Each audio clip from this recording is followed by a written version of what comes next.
नमस्ते। आज के इस वीडियो में हिंदी साहित्य का इतिहास, उसका काल विभाजन और नामकरण विषय लेकर प्रस्तुत हैं। जिन लोगों ने इससे पहले वाला वीडियो नहीं देखा है, कृपया वे हिंदी साहित्य का इतिहास संक्षिप्त परिचय नामक वीडियो देखें। उसके बाद ही उनको ये वीडियो समझ में आएगा, अन्यथा ये वीडियो पूरी तरह से उनको समझ नहीं आएगा। इसलिए पहले वाला वीडियो जरूर देखें और उसके बाद इसको समझने की कोशिश करें। तो इससे पहले जो था हिंदी साहित्य के इतिहास का काल विभाजन, जिन जिन लोगों ने प्रयास किए उसका विवरण मैंने उस वीडियो में दिया है। और उसी श्रृंखला में आगे जिस विद्वान का मैं विवेचन कर रहा हूँ, उनका नाम है डॉक्टर राम कुमार वर्मा, जिन्होंने हिंदी साहित्य के इतिहास का काल विभाजन और उसका नामकरण करने का बहुत सुंदर प्रयास किया है। डॉक्टर राम कुमार वर्मा ने हिंदी साहित्य के इतिहास को 5 बिंदुओं में समेटा है, और जिसमें से पहला जो काल का नाम रखा है वो है संधि काल, दूसरा चारण काल, तीसरा भक्ति काल, चौथा रीति काल, पांचवा आधुनिक काल। तो जो संधि काल है उसको उन्होंने बहुत पहले ले जाकर संवत 760 से 1000 संवत तक इसका काल निर्धारण किया है। और इसका संधि काल नाम रखने के पीछे उनका ये मत रहा है कि उस समय जो अपभ्रंश की जो रचनाएं थी उनमें हिंदी के कुछ प्रारंभिक लक्षण देखने को मिल रहे थे। कोई एक निश्चित सीमा रेखा खींचा जाना असंभव है कि यहाँ से हिंदी शुरू हो गई है। इसलिए उन्होंने उन रचनाओं को भी शामिल करने की कोशिश की है जिन रचनाओं के आधार पर हिंदी का आगे विकास हुआ या हिंदी के कुछ लक्षण वहाँ देखने को उनको मिले। इसलिए उसे संधि काल कह करके उन्होंने संबोधित किया है। और इसका कार्यकाल संवत 760 से लेकर 1000 संवत तक माना है। और जो दूसरा जो काल निर्धारण किया है वो चारण काल किया है। आचार्य रामचंद्र शुक्ल जी ने उसे वीरगाथा काल नाम दिया था। और क्योंकि वहाँ उस समय की वीर रस की रचनाएं देखने को बहुत अधिक मिली उनको, और उन्होंने एक लंबी चौड़ी लिस्ट भी बनाई है, और इसलिए उन्होंने उसको ये वीरगाथा काल नाम दिया। डॉक्टर राम कुमार वर्मा ने उस समय को चारण काल का है, क्योंकि उस समय राजाओं के दरबारों में चारण भाट कवि हुआ करते थे, और जिनका विशेष रूप से काम ये था कि काव्य बनाना, कविताएं बनाना और राजा की प्रशंसा और यश के गीत गाना, और युद्ध के समय वीरता से परिपूर्ण रचनाएं करके सैनिकों में जोश भरना। और ये चारण भाट कवि बहुत ही बहादुर होते थे। लड़ाई के मैदान में शब्दों के द्वारा वीर रस की काव्य पंक्तियों के जरिए सैनिकों में जोश तो उत्पन्न करते ही थे, और जरूरत पड़ने पर वे तलवार भी उठाते थे, यानी सैनिकों के साथ मिलकर के राजा के पक्ष में युद्ध भी करते थे। तो उस समय जितने भी जो कवि हैं वो लगभग किसी न किसी राजा के दरबार में राजाश्रय पाकर के कविताएं रच रहे थे। इसलिए डॉक्टर राम कुमार वर्मा ने ऐसे उस काल को चारण काल कहना ही ज़्यादा उचित समझा है। ये उनका बड़ा मत है। और इस काल का निर्धारण जो किया है समय का, वो संवत 1000 से लेकर संवत 1375 तक इसका काल निर्धारण किया है, और इसे चारण काल नाम दिया है।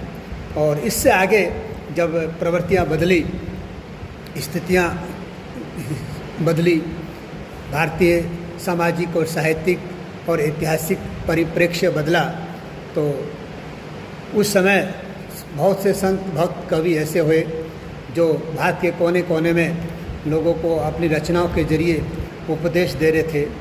और ऐसा लगता था कि भारत में कोई भक्ति की बहुत बड़ी लहर पूरे भारत में फैल गई है। तो उन संत भक्त कवियों की रचनाओं में भक्ति की सबसे अधिक प्रधानता थी। और ऐसा वातावरण देख करके, ऐसी प्रवृत्तियाँ देख करके डॉक्टर रामकुमार वर्मा ने इस काल को भक्ति काल कहा है, जिसका समय उन्होंने संवत 1375 से लेकर 1700 संवत तक माना है। और धीरे धीरे जब भक्ति काल का समय चूका, भक्ति के बाद में धीरे धीरे समाज में प्रवृत्तियाँ बदली, तो भक्ति काल का स्थान रीति काल ने लिया। यानी कि भक्ति की भावना अब रीति में बदल गई, श्रृंगार में बदल गई। अब भगवान क्या है, श्रृंगारिक भावनाओं के प्रतीक बन गए। ऐसी स्थितियों में जो मूल पावन भावना भक्ति काल में संत भक्त का जो थी, वो भावना रीति काल में देखने को नहीं मिलती है।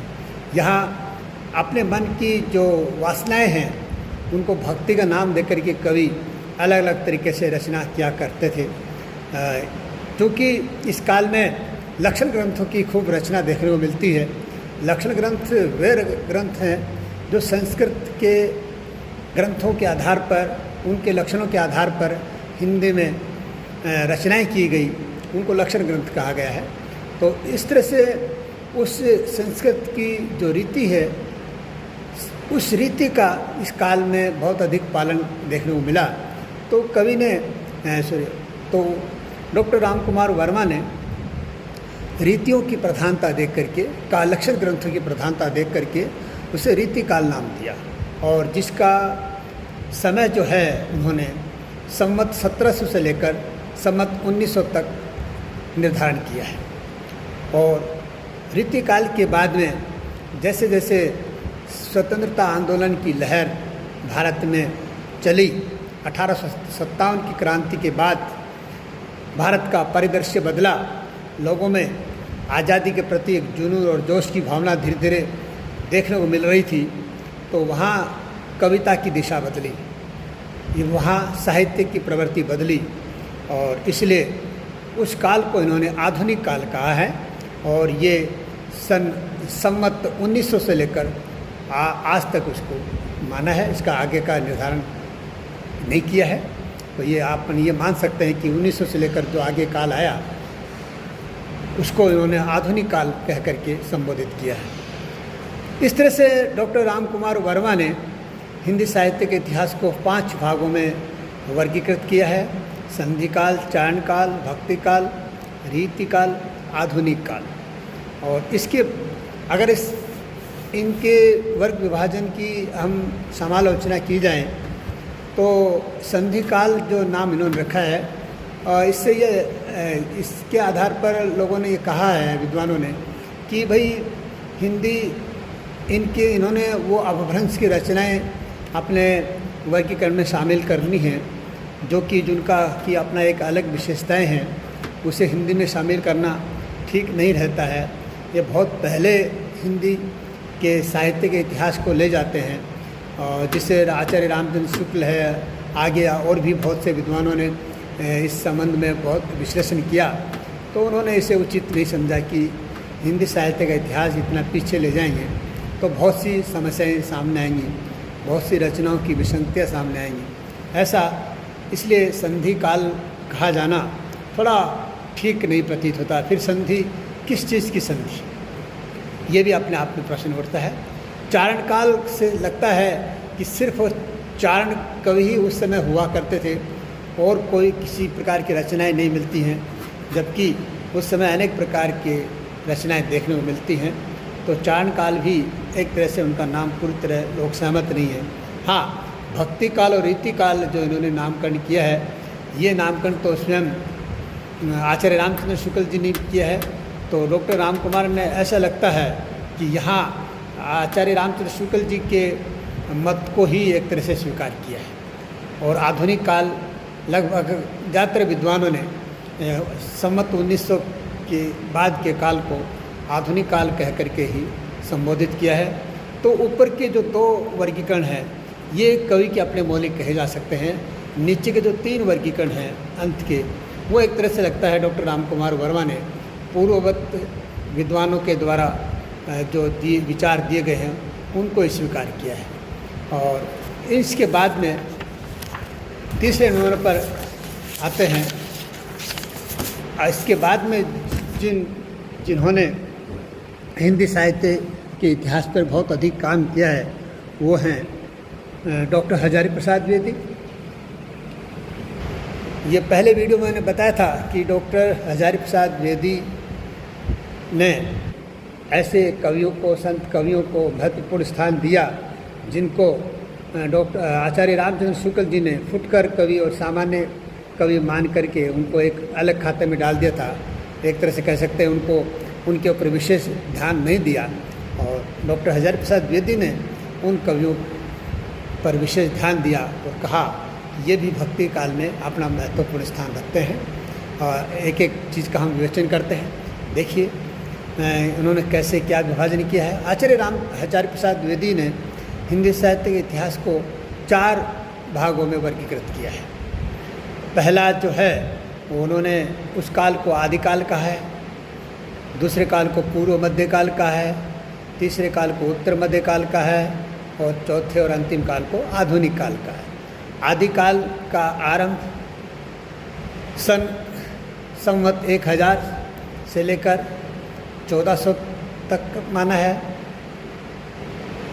पूर्व मध्यकाल का निर्धारण 1400 से लेकर 1700 ईस्वी सन तक माना है। उत्तर मध्यकाल का 1700 से लेकर 1900 ईस्वी तक माना है, और आधुनिक काल का निर्धारण उन्होंने 1900 से अद्यतन यानी अब तक स्वीकार किया है।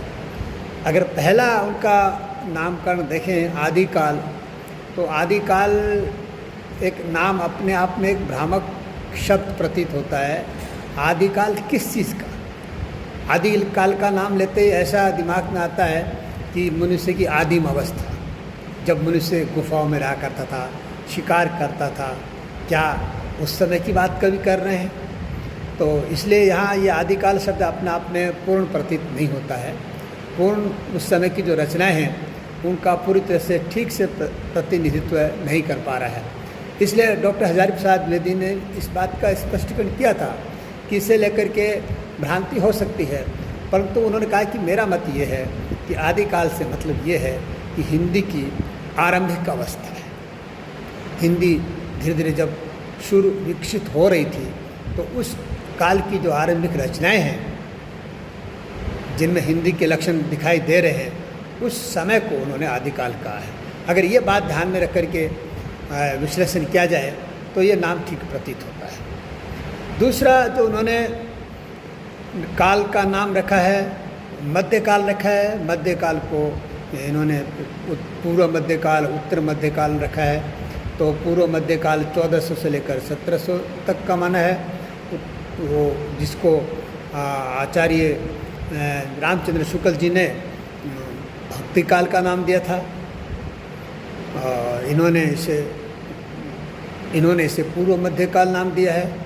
और भक्ति काल में भक्ति परक रचनाएं हैं, तो पूर्व मध्यकाल में भी इन्होंने वही भक्ति परक रचनाएं शामिल की हैं, उन्हीं संत भक्त कवियों को शामिल किया है। और तीसरा जो है उत्तर मध्यकाल को इन्होंने आचार्य रामचंद्र शुक्ल जी ने रीतिकाल कहा है, और हजारी प्रसाद द्विवेदी उसको उत्तर मध्यकाल बोल रहे हैं। तो ऐसी स्थिति में इनका नामकरण थोड़ा औरों से भिन्न है, क्योंकि ये निश्चित नहीं कर पाए कि वास्तव में क्या नाम रखे, तो समय के आधार पर इसका नाम रख दिया है। और चौथा जो अंतिम इन्होंने नामकरण रखा है वो आधुनिक काल रखा है, जिस पर ज़्यादातर विद्वान लगभग सहमत हैं। और आधुनिक काल को भी अगर हम देखें तो ये भी अपने आप में एक भ्रामक स्थिति पैदा करने वाला है कि 100 साल पहले का समय भी आधुनिक, और आज का समय भी आधुनिक, और 100 साल के बाद का भी आधुनिक। किसको आधुनिक माने? इन 100, 150, 200 सालों में तो साहित्य की बहुत अधिक प्रवृत्तियाँ बदल जाती हैं, बहुत तरह की नई समस्याएं समाज में देश के सामने आती हैं, साहित्य उसी हिसाब से आगे बढ़ता है। तो आधुनिक काल का प्रारंभ और आधुनिक काल का अंत देखा जाए तो बिल्कुल दिन रात का अंतर आता है। फिर भी जब तक और कोई नई चीज़ें सामने न आए तब तक हमें आधुनिक काल स्वीकार करके चलना पड़ेगा। तो ये आचार्य हजारी प्रसाद द्विवेदी जी का जो काल विभाजन उसका नामकरण था वो मैंने प्रस्तुत किया। और आचार्य हजारी प्रसाद द्विवेदी के बाद में हालांकि बहुत से लोगों ने प्रयास किए हैं, और पर सबके नाम गिना पाना समय अभाव के कारण संभव नहीं है। इसके बाद में फिर भी डॉक्टर धीरेन्द्र वर्मा और उसके जो अन्य सहयोगी हैं, उन लोगों ने एक हिंदी साहित्य इतिहास का संपादित किया है मिलकर के, जिसे हिंदी परिषद के इतिहास के नाम से जाना जाता है। हिंदी परिषद का इतिहास, जिसमें केवल 3 युग उन्होंने माने हैं, और 3 युगों में पहला युग आदिकाल, मध्यकाल और आधुनिक काल की कल्पना की गई है।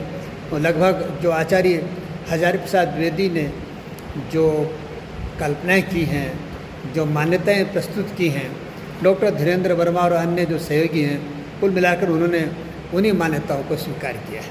कुछ अंदर कवियों का विश्लेषण करते समय उनकी अपनी मान्यताएं अलग से प्रस्तुत की गई हैं, पर काल विभाजन और समय का जो है वर्गीकरण वो आचार्य हजारी प्रसाद द्विवेदी द्वारा प्रस्तुत से पूरी तरह मेल खाता है, उसको उन्होंने स्वीकार किया है। इस प्रकार हिंदी साहित्य के इतिहास का वर्गीकरण अलग अलग विद्वानों द्वारा अलग अलग समय पर अलग अलग तरीके से किया गया। कहीं साहित्यिक प्रवृत्ति को ध्यान में रखा गया, कहीं समय को ध्यान में रखा गया, कहीं किसी विशेष चीज़ को ध्यान में रख करके किया गया। तो हर एक विद्वान द्वारा प्रस्तुत काल विभाजन में कमियां हैं। समालोचना करें तो अपने आप में कोई भी काल विभाजन पूर्णतः सही नहीं कहा जा सकता। फिर भी चूँकि अध्ययन के लिए ये ज़रूरी हो जाता है कि कोई एक निर्णय लिया जाए जिसको मान करके हम आगे बढ़ सकें। तो इस आधार पर अगर देखा जाए तो एक निष्कर्ष हम निकाल सकते हैं, और वो निष्कर्ष सर्वमान्य है, यानी ज़्यादातर विद्वानों ने उसको स्वीकार किया है। जो ज़्यादातर विद्वानों ने स्वीकार किया है उसी मत को मैं आपके सामने प्रस्तुत कर रहा हूँ। तो जितने भी विद्वानों ने जो विभाजन किया उसके आधार पर हम जो पहला वर्गीकरण है उसके दोनों नाम रख सकते हैं, प्रारंभिक काल और आदिकाल, और उसका समय 1075 से लेकर 1375 विक्रमी संवत तक माना गया है। इसको सर्वसम्मति से विद्वानों ने स्वीकार किया है। दूसरा जो काल विभाजन का है वो है पूर्व मध्य काल नाम रखा है, और उसे भक्ति काल के नाम से भी जाना जा सकता है। दोनों नाम समांतर रूप से आज प्रचलित हैं, और इसका समय विभाजन जो है वो 1375 से लेकर 1700 विक्रमी संवत तक है। इसमें किसी प्रकार का कोई मतभेद नहीं है। तीसरा जो विभाजन है उत्तर मध्य काल है, जिसे रीति काल के नाम से माना गया है, और दोनों नाम ही प्रचलित हैं। जिसका समय है 1700 से लेकर 1900 विक्रमी संवत तक। चौथा जो अंतिम काल विभाजन है वो है आधुनिक काल, यानी उसे गद्य काल भी कहते हैं, परंतु क्योंकि उस समय गद्य विधाओं का बहुत अधिक विकास हुआ है, इसलिए दोनों नाम समांतर प्रचलित हैं। जिसका समय जो है 1900 विक्रमी संवत से लेकर अब तक माना गया है। इस प्रकार फिर आगे आधुनिक काल के में अनेक प्रकार की प्रवृत्तियां कविता में देखने को मिलती हैं, अनेक प्रकार की गद्य विधाएँ आई। तो जो गद्य विधाओं का जो इतिहास है आधुनिक काल के गद्य विधाओं का, वो उनका अपना अपना सबका अलग अलग है। मैं यहाँ आपके सामने आधुनिक काल का जो पद्य पक्ष है, पद्य साहित्य है, उसके जो विभिन्न विभाजन हैं उनके नाम संक्षेप में रख रहा हूँ। समय अभाव है इसलिए मैं थोड़ा जल्दी में इनके नाम आपके सामने सुना रहा हूँ। पहला आधुनिक काल का जो विभाजन किया गया है भारतेंदु युग कहा है उसे। भारतेंदु युग जो सन 1860 ईस्वी से 1900 तक माना है। दूसरा द्विवेदी युग जो 1900 से लेकर 1920 तक माना है। तीसरा युग जो है छायावाद माना है 1920 ईस्वी से 1936 तक। चौथा वाद जो है प्रगतिवाद माना है 1936 ईस्वी से 1943 ईस्वी तक। पांचवा जो वाद है प्रयोगवाद है जो 1943 ईस्वी से 1954 तक है। और छठा नई कविता माना है, जो 1954 से लेकर 1960 तक है, और 7वां साठोत्तरी कविता है 1960 ईस्वी के बाद। और इसके बाद भी कई लोग कहते हैं साठोत्तरी के बाद में एक कविता आई है। खैर, ये आगे और नई अनुसंधान का विषय है, क्योंकि साहित्य नित्य प्रति बदलने वाली चीज़ है। हमेशा एक जैसी स्थिति साहित्य में नहीं रह सकती है, और नए नए निष्कर्ष सामने आते रहेंगे। अभी तक आज सिर्फ इतना ही, और इसी के साथ आप सबको बहुत बहुत धन्यवाद। नमस्ते।